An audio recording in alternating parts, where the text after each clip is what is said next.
ARMA is very pleased to bring you a series of interviews with some of the presenters at the ARMA InfoCon 2019. This year, we've reimagined the conference from the ground up to help you strategically protect and extract value from your organization's information, an event that has distinctly ARMA and incredibly modern.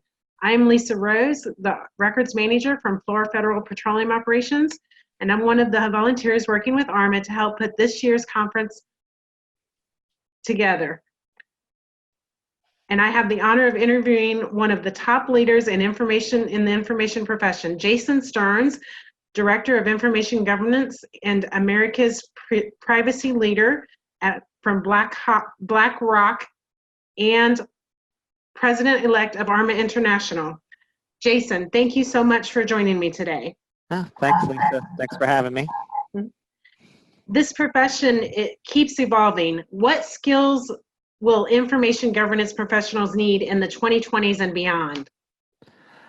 Yeah, so from my perspective, I don't think it's so much that it's any one set of skills. So it's like we're here, talking about InfoCon for ARMA International. So most of ARMA's members, come to the information management profession from the traditional records management background, which is great because it's a key skill that you have to have. But as my career has evolved, I realized that just being really well versed in one particular discipline is not enough anymore. So recently, my responsibilities have expanded into privacy, one out of necessity because of some work I was doing, but also formally because out of some needs that the organization had. So I think, if I were to, pull out my crystal ball and dust it off, and I actually have a crystal ball, that's a good story to talk to someone sometime about, and it actually relates to what I do. But if I were to pull out that crystal ball and dust it off, I would say it's really diversifying your skill set more than anything else, not just being an expert in a single thing. Now, you can't know everything about everything in the IG and information management space, but if you can get one or two additional skills on top of being a records management subject matter expert, I think you'll do really well. Okay, great. Well, Jason, not a lot of kids grow up thinking about how they're going to grow up in the information and manage information. How did you get into the information profession? Well, I know I certainly didn't grow up thinking I was going to be doing what I'm doing now. My undergrad degree is in English literature, so that should give you some idea. So it was by accident, as often happens. So I had been working for a legal continuing education company called Practicing Law Institute. It was my first real job that I got when I first moved to New York City. And worked my way up there. I thought it was going to be a good job for a long time. And then the post 9/11 recession hit New York City pretty hard. And my position was downsized and I was out of work. So there had been a staffing agency that not only had found me that job at Practicing Law Institute, but that I had used over my time at PLI to get temporary workers, hire new staff when I had openings. So I called them up and I said, hey, I need a job. And they said, well, we know you. We've worked with you for a long time. Don't worry, we'll find something. Don't worry, we'll find something. And nearly 7 weeks go by and I finally get a phone call from the head of their outsourcing division. And the name of the organization at the time was Forrest Edwards, and they specialized, and still do, in on-site outsourcing. So many of the records managers who are part of ARMA are familiar with, the record center being outsourced to another company that manages the record center, say for a law firm, or maybe the mail and copy center or something like that. So that's what Forrest Edwards did. But the head of their outsourcing division called me up and was like, listen, I've got this great document support, litigation support project helping out Case Scholler, and I've got these really great talented individuals, but they don't know really how to service the lawyers and the paralegals as customers. If you will come and show them how to do that, because you just did that for 6 years at Practicing Law Institute, I will tell you and show you everything you want to know about document imaging, enterprise content management, records management, document support for e-discovery, all these terms that I didn't know what any of them meant. I knew I needed a job. I knew the organization and I liked them. So I said yes.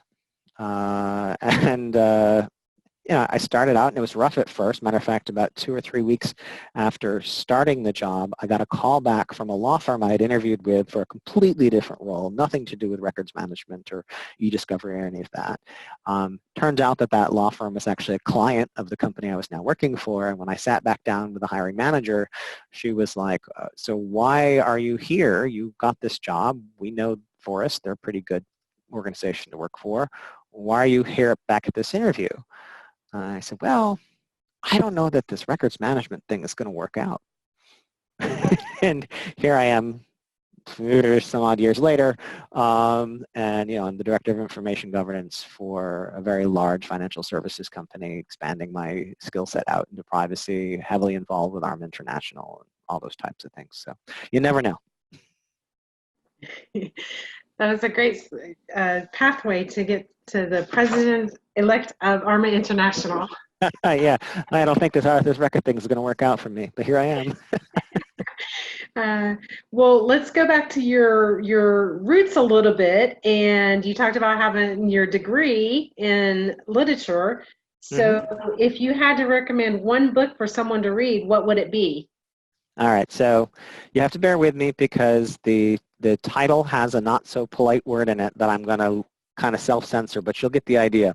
So there's this great book called The Subtle Art of Not Giving Up by Mark Manson. And this book for me has been great, both in terms of how it's helped me reprioritize both my professional work and life and thinking, but also my personal life and thinking. And long story short, basically what the book says, finding something that's meaningful and valuable to you is going to be the best use of your limited resources in terms of your time and your energy and your devotion and your brain power. And the reality is there are too many things in life to get worked up over and to care about too much. So you can't care about everything. Focus your energies, focus your attention onto those things that are important and meaningful to you. And it's not about not caring about those other things, but not giving them undue attention, not giving them more energy and resources than they actually need. There's one of the premises of the book is that everyone's been taught in various ways through their friendships, through school, through self-help books or whatever it is, that the secret to a better, more fulfilling life is to have the better job and the bigger car and the great house and the better looking partner. And the premise of the book is, well, all those things are great. More isn't always better. Sometimes it's it's knowing what you want and focusing on that, because that brings you joy and reward. And maybe you don't have to have the biggest house on the block, but maybe it's the place that you call home and that you can actually get stuff done with your family and in your personal life. So it's just a way of rethinking about how we prioritize things, which I think is important these days. That is important. It sounds like a very interesting book. I'll have to check that out. So tell us, what do you dread going back to after this interview? Oh, my CCPA compliance work.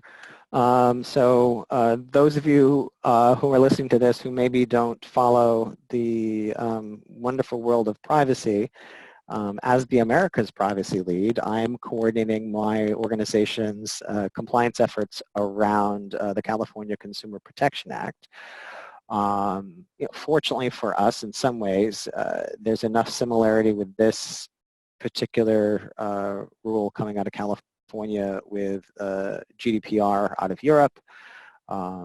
So it's not completely reinventing the wheel, but it impacts part of our business who weren't caught up in GDPR. So it does well, I dread it because it's just a lot of different moving parts, a lot of documentation. It's one of those, one of the things that I kind of dread about it, it's like when you pull that thread from the sweater thinking you're just going to get that stray thread and starts unraveling a whole bunch of things. That seems to happen on every phone call. We had identified, a set number of business groups that we thought were going to be caught by this. And every time I talk to one of them, I have 3 more meetings that have to be scheduled afterwards because, well, then you need to talk to this group. So while I enjoy interacting with the other members of my firm, it seems to be never ending at this moment. All right, sounds like a lot going on. Well, you have a session coming up at ARMA InfoCon 2019. What is that you're speaking on, and what do you think people will take away from the session? Sure. So this year, actually, I'm only doing the one session, though knowing me, I'll probably get pulled into something else. But this year, I'm only doing one. And the title of the session is called Information Governance, Best Practices and the Importance of Collaboration.